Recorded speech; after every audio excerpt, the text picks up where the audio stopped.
Saudi আরব সহ মধ্যপ্রাচ্যের বিভিন্ন দেশে পালিত হচ্ছে পবিত্র ঈদ উল ফিতর।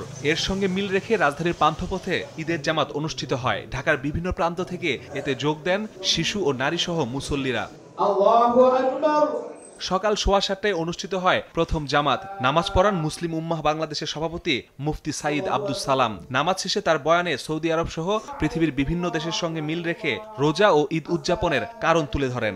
24 ঘন্টার মধ্যে একটা তারিখ, 24 ঘন্টার মধ্যে একটা বার হয়। সুতরাং এই বারের মধ্যে সমস্ত পৃথিবীতে একটা দিন সংগঠিত হবে। সেই দিনই ঈদ করবে, সেই দিনে আরাফা করবে, সেই দিনে আশুরা করবে, রোজা করবে এবং সেই দিনই পৃথিবীর অন্যান্য দেশের সঙ্গে মিল রেখে নামাজ আদায় করে খুশি মুসল্লিরা। ভেদাভেদ ভুলে একই দিনে রোজা রাখা ও ঈদ উদযাপনের ব্যবস্থা করার দাবি তাদের। ঈদ মানি আনন্দ, ঈদ মানি হাসি, ঈদ মানি খুশি।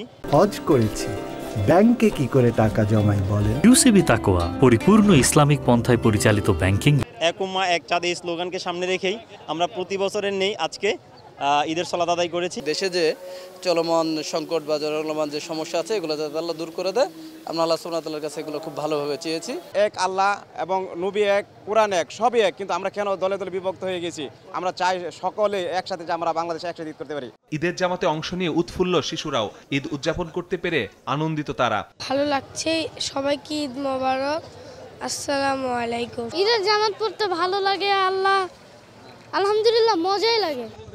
পান্থপথ, মালিবাগ সহ রাজধানীর কয়েকটি এলাকায় উদযাপিত হচ্ছে ঈদ উল ফিতর। মাসুদুর রহমান, সময় সংবাদ, ঢাকা।